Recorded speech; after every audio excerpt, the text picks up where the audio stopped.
Weinberg called it burning the rocks. You could literally mine rock just for its energy content. Thorium is so common in the Earth's crust that an average American's yearly energy demand, including industry and transportation, could be met by a half barrel of everyday rock. Dirt anywhere in the world worth many multiples of crude oil. But the key is to very efficiently convert thorium into energy. Prosperity depends strongly on energy for cooling, for heating, water purification, sewage processing, medicine, communications, for industry. All those things depend upon electric power. It's all well and good to just imagine everyone will stop driving their cars or traveling on jets. I live fairly modestly. I drive an 18-year-old Saturn, but I'm still an American, so that means I use vast amounts of resources no matter how frugal I am. Each year, the United States consumes almost 100 quadrillion British thermal units of energy. Per capita, that's the equivalent of burning 54 barrels of oil every year for every single American, or 12 tons of coal, or 5,300 cubic feet of natural gas to generate the same amount of energy. As you can probably imagine, the pollution released by harvesting, then combusting any one of these fossil fuel options is immense. Even natural gas, the cleanest of the three, releases substantial greenhouse gases. Today's nuclear reactors run on uranium oxide solid fuel rods. If we had more of today's reactors in operation, only 1 cup of uranium oxide would cover a typical American's yearly energy demand. But this is thrown in our face, possibly for good reason, too. What I'm working on is the dream that failed. Conventional nuclear power is essentially stagnated, particularly in the United States. Nuclear innovation stopped in the 1970s. There's another option, thorium, element 90 on the periodic table. It would only take 4 grams of thorium to meet an American's energy needs for a full year. That's 4 grams.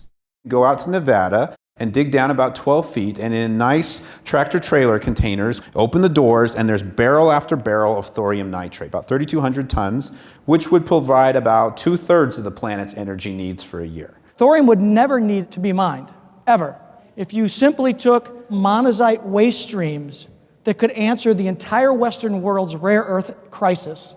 You would stockpile enough thorium to run the entire world on thorium reactors. The best way of getting thorium, frankly, is go down to the beach in Florida and just dig some sand. Thorium could serve as an essentially unlimited nuclear fuel. You could catalyze the burning of thorium indefinitely.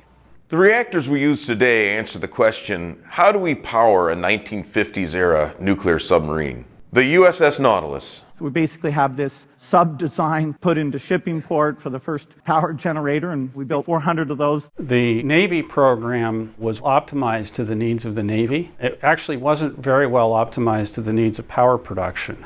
We're extracting about half of 1% of the energy that's in the uranium. You can imagine going to your boss saying, I developed a new system. Well, how efficient is it? It's less than 1%.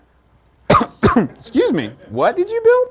I think you need to go work on that again. We just simply wouldn't accept this. We could use thorium about 200 times more efficiently than we're using uranium now. This reduces the waste generated over uranium by factors of hundreds and by factors of millions over fossil fuels.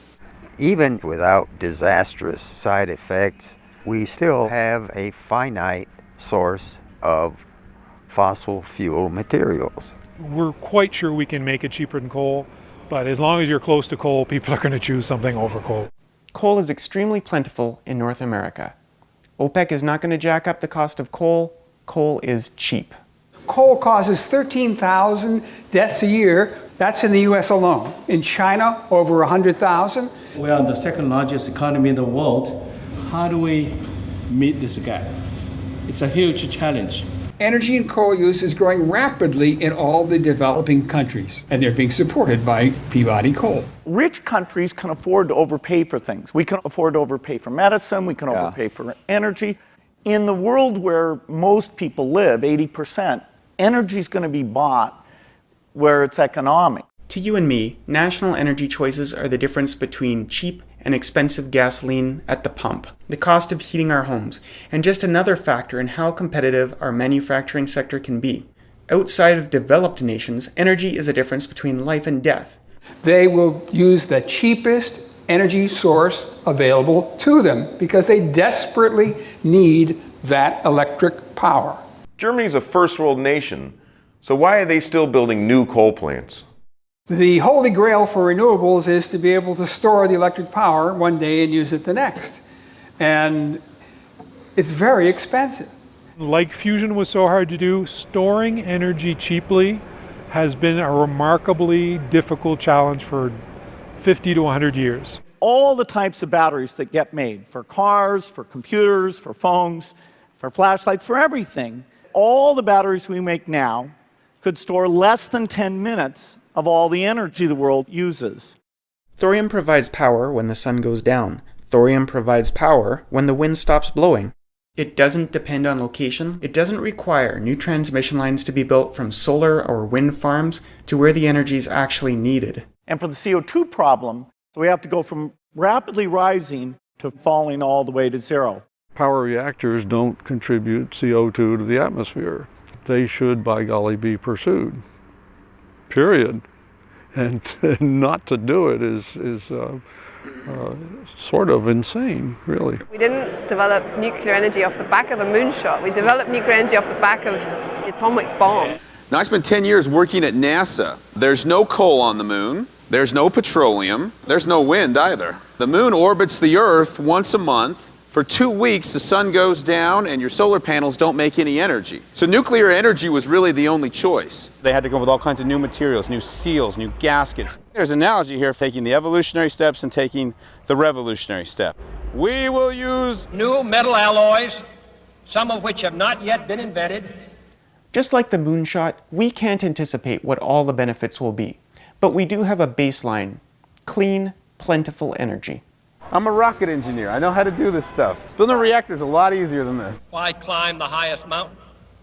Why fly the Atlantic? Why does Rice play Texas?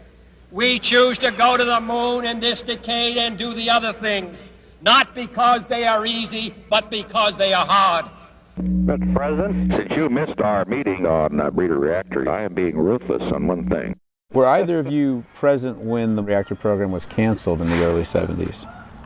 Yeah, we were still working there. Finalizing reports on the performance. How do you feel about the reactor now? Did exactly what we calculated it ought to do, and that's pretty satisfying. Thorium was sidelined due to a range of factors, including political. Any activities that we possibly can should be placed in Southern California. It's very hard to see the green line for the molten salt reactor technology, and then ultimately it was canceled. Put your hand on your desk, sweep it off onto the other side, and you're finished.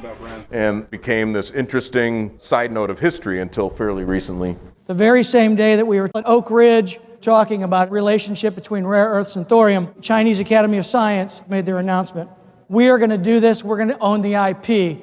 So we very much like to be energy independent. Hey, maybe you shouldn't keep giving away this information. If you want to do something about global warming, it would be a great thing if China built thorium-based reactors instead of coal plants. There are currently about 300 people working full-time on it. China is doing exactly what it needs to do for its people and to raise them out of poverty and give them a standard of living that they deserve, and their government should be congratulated for that. The exploration of space will go ahead, whether we join in it or not. The flip side of that is we're going to exchange Saudi Arabia for China. A lot of the energy used here in China is not for consume, it's for production. Our energy, no matter what, forever is going to cost more than their energy. All we're consuming now is that very, very, very small sliver of natural uranium. Uranium-235 is like silver and platinum. Can you imagine burning platinum for energy? And that's what we're doing with our nuclear energy sources today. We're burning this extremely rare stuff. And we're not burning the uranium-238 and the thorium. So I have a friend who's trying to start a rare earth mine in Missouri. Every known way to extract rare earths from their mineral concentrates, thorium just literally drops out like a rock and you have it. How much thorium do you think you'll be pulling up a year? I think about 5,000 tons. 5,000 tons of thorium would supply the planet with all of its energy for a year. The thorium is free, so it's going to be the most valuable commodity in the world with almost no value. And he goes, and there's like a zillion other places on Earth that are just like my mine. It's a nice mine, but it's not unique. It's not like this is the one place on Earth where this is found. Dig out rare earth metals to make your magnets for your wind turbines, you get a load of thorium. Without heavy rare earths, you're really not in the business of technology. When you use concentrated solar power, you use molten salts as the coolant. So there are synergies. Every time mankind has been able to access a new source of energy, it has led to profound societal implications. Human beings have had slaves for thousands and thousands of years. And when we learned how to make carbon our slave instead of other human beings, we started to learn how to be able to be civilized people. If you gave me only one wish, I can pick who's president, I can pick a vaccine, which is something I love, or having energy be a quarter as expensive and environmentally friendly, I'd pick the energy. Thorium has 1,000,000 times the energy density of a carbon-hydrogen bond. What could that mean for human civilization going out thousands, tens of thousands of years into the future? Because we're not going to run out of this stuff. Once we've learned how to use it at this kind of efficiency, we will never run out. It is simply too common.